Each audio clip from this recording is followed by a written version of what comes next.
México es un país de colores vibrantes, sabores intensos y gente cálida, pero cuando cae la noche, sus rincones más antiguos susurran historias que hielan la sangre, historias que los abuelos cuentan en voz baja, leyendas que se niegan a morir y que, a veces, se manifiestan de las formas más aterradoras. Hoy, nos adentraremos en el corazón de esas tinieblas, explorando 4 relatos surgidos de la tradición popular mexicana, 4 pesadillas que podrían estar ocurriendo ahora mismo en algún pueblo olvidado por el tiempo, desde Ensenada hasta las zonas rurales de Jalisco, pasando por las carreteras solitarias de la sierra. Descubriremos que el verdadero terror no está en los monstruos de Hollywood, sino en las sombras que danzan al borde de nuestra realidad. Prepárate, porque esta noche las leyendas cobran vida. Nuestra primera historia nos lleva a las costas de Baja California, a la ciudad de Ensenada. Imagina una noche cualquiera, el aire salado y húmedo, las calles vacías después de una lluvia ligera. Un joven, llamémosle Marco, camina de regreso a casa tras una larga jornada de trabajo. La ciudad duerme. Solo el zumbido de los faroles y el sonido de sus propios pasos rompen el silencio. Para acortar camino, decide cruzar el puente que pasa sobre el arroyo El Gallo, un cauce de agua que serpentea por la ciudad. La neblina es espesa esta noche, se pega a la piel y amortigua los sonidos. Mientras camina, una extraña sensación de ser observado lo invade. Se detiene, mira a su alrededor. Nada, solo la oscuridad y el murmullo del agua corriendo bajo sus pies. Pero entonces, algo capta su atención. En la superficie del arroyo, el reflejo de las luces del puente tiembla, pero no es por la corriente. Algo se está moviendo allí abajo. Al principio es solo una mancha pálida, una distorsión en el agua oscura. Lentamente, la forma se vuelve más clara. No es un reflejo, es algo emergiendo. Una figura esquelética, de piel tan blanca que parece brillar bajo el agua, con largos cabellos negros y lacios que flotan como algas oscuras. Y lo más perturbador de todo, se mueve contra la corriente, como si la fuerza del agua no tuviera efecto sobre ella. Marco se queda paralizado, el corazón le martillea en el pecho. La figura levanta el rostro fuera del agua, un rostro hinchado, deforme, con cuencas vacías que parecen fijarse directamente en él. Un grito ahogado escapa de su garganta. El pánico se apodera de él y echa a correr, sin mirar atrás, el sonido de sus pisadas resonando en las calles mojadas. Nunca más volvió a cruzar ese puente de noche. Lo que vio, según los ancianos del lugar, fue a la Llorona, pero no la del lamento lejano, sino una manifestación mucho más antigua y silenciosa, una guardiana de las aguas, que reclama a los que se atreven a perturbar su descanso. Ahora viajemos tierra adentro, al corazón de Jalisco, a uno de esos ranchos polvorientos donde el sol golpea sin piedad y el tiempo parece haberse detenido. Allí vivía una familia con una pequeña niña llamada Sofía. Era una niña tranquila que pasaba las tardes ayudando en las labores del hogar. Una tarde, mientras barría el patio de tierra, un viento repentino levantó un remolino de polvo a su alrededor. Justo en ese momento escuchó un ruido extraño, un sonido metálico que parecía venir de debajo de la tierra, como si alguien estuviera golpeando una tubería. Se detuvo y agudizó el oído. El sonido cesó. Pensando que era su imaginación, continuó barriendo. Pero entonces, por el rabillo del ojo, vio un movimiento rápido entre los arbustos secos que rodeaban la casa. Eran sombras, pequeñas y veloces. La curiosidad venció al miedo y se acercó sigilosamente.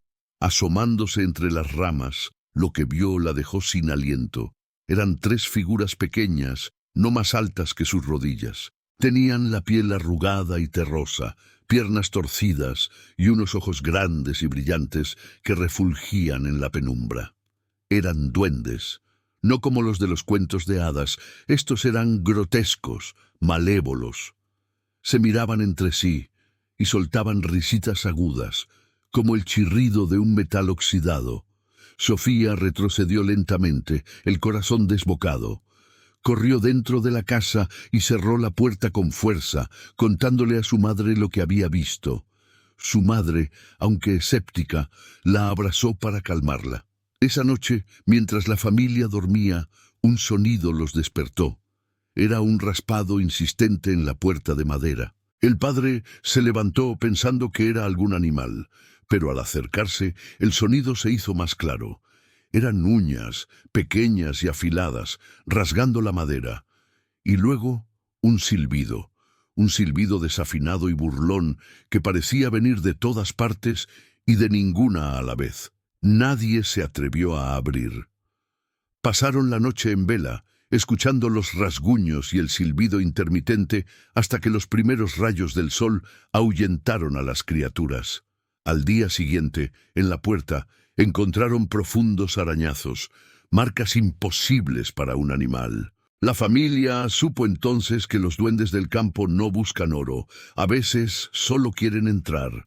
Nuestra tercera parada nos sitúa en una carretera sinuosa en las afueras de Guanajuato, un lugar conocido por sus leyendas de brujas.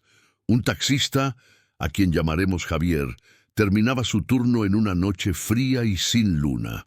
Mientras bajaba por una colina, las luces de su viejo coche comenzaron a parpadear inexplicablemente. La radio, que hasta entonces tocaba una cumbia, empezó a emitir pura estática. A lo lejos vio el resplandor de una fogata a un lado de la carretera. A medida que se acercaba, distinguió a un grupo de mujeres de espaldas al camino, sus largos cabellos negros ondeando a pesar de la ausencia de viento. Algo en la escena lo inquietó profundamente. Redujo la velocidad, sintiendo una opresión en el pecho. Fue entonces cuando notó las sombras. Las sombras que proyectaba la fogata en el suelo no se correspondían con las figuras de las mujeres. Se retorcían, se alargaban y se separaban de los cuerpos, danzando de una forma antinatural y grotesca. Un escalofrío recorrió la espalda de Javier. Decidió que lo mejor era no detenerse y aceleró para pasar de largo. Justo cuando pensaba que había dejado atrás la extraña escena, miró por el espejo retrovisor.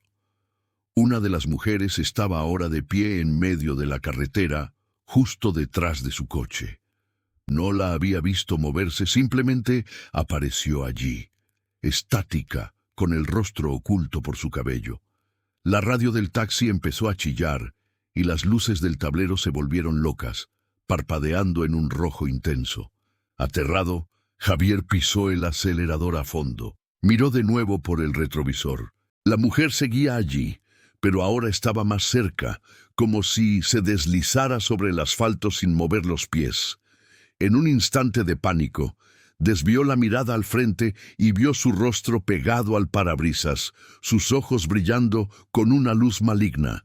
El coche se descontroló. Javier perdió el dominio del volante y se estrelló violentamente contra un poste de luz. El sonido metálico del impacto fue seguido por un silencio absoluto. Lo siguiente que supo fue el dolor y el sonido de las sirenas acercándose. Cuando los paramédicos lo sacaron de los restos del taxi, Javier no dejaba de repetir que las brujas lo habían alcanzado. Nunca pudieron explicar cómo el coche acabó destrozado de esa manera en un tramo recto de la carretera. Para nuestro último relato, nos trasladamos a una zona industrial en la periferia de la Ciudad de México. En un taller mecánico, dos veladores, hombres ya mayores y curtidos por 1000 noches de vigilia, pasaban la madrugada tomando café y contando viejas historias para espantar el sueño.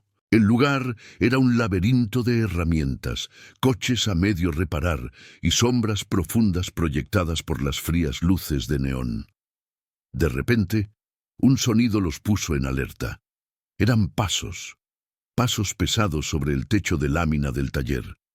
Se miraron, extrañados. Era imposible que alguien estuviera allí arriba. Uno de ellos, el más valiente, salió a investigar. Afuera, la noche era silenciosa. Un perro callejero, que solía dormir cerca de la entrada, estaba en posición de ataque, con el pelo erizado y gruñendo hacia la oscuridad del techo. El velador alzó la vista, pero no vio nada. Sin embargo, los pasos continuaron, moviéndose de un lado a otro del enorme techo. El perro no dejaba de ladrar, cada vez más frenético. De pronto, el techo de lámina justo encima de ellos comenzó a vibrar, a abollarse hacia abajo, como si un peso inmenso se estuviera apoyando sobre él. El metal crujía y se deformaba, amenazando con ceder. Los dos hombres, aterrorizados, se refugiaron dentro del taller, atrancando la puerta. Pasaron el resto de la noche escuchando los pasos, los gruñidos del perro y el ocasional crujido del techo, rezando para que amaneciera pronto. Cuando por fin los primeros rayos de luz se filtraron por las ventanas, el silencio regresó. Salieron con cautela. El techo estaba intacto, sin una sola abolladura. Y frente a la puerta, el perro callejero descansaba tranquilamente, como si nada hubiera pasado. Pero sus ojos, antes vivaces, ahora estaban nublados, lechosos, como si hubiera visto algo que le robó la luz. Los veladores nunca supieron qué fue lo que caminó sobre su taller esa noche. Algunos dicen que fue una manifestación del nahual. Otros, una criatura sin nombre que ronda las zonas olvidadas de la gran ciudad. Lo único seguro es que, después de esa noche, nunca más se sintieron solos en la oscuridad. El puente en Ensenada, donde una figura se mueve contra la corriente. La casa de rancho en Jalisco con arañazos en su puerta. El taxi destrozado en una carretera de Guanajuato. El taller con su perro guardián, de ojos nublados. 4 lugares, 4 historias que nos recuerdan que el mundo es mucho más antiguo y extraño de lo que creemos. Las luces de la razón se apagan una a una cuando nos enfrentamos a lo desconocido, y en la oscuridad, bajo el agua, en las sombras, en el techo, algo siempre está esperando. Estas no son solo leyendas, son advertencias, ecos de un México oculto que despierta cuando el sol se duerme. Gracias por acompañarnos en este viaje a las tinieblas. Si te gustó el video, no olvides dejar tu like, suscribirte y activar la campanita para no perderte nuestras próximas exploraciones de lo inexplicable. Cuéntanos en los comentarios si conoces alguna leyenda de tu región. Hasta la próxima y cuidado con la noche.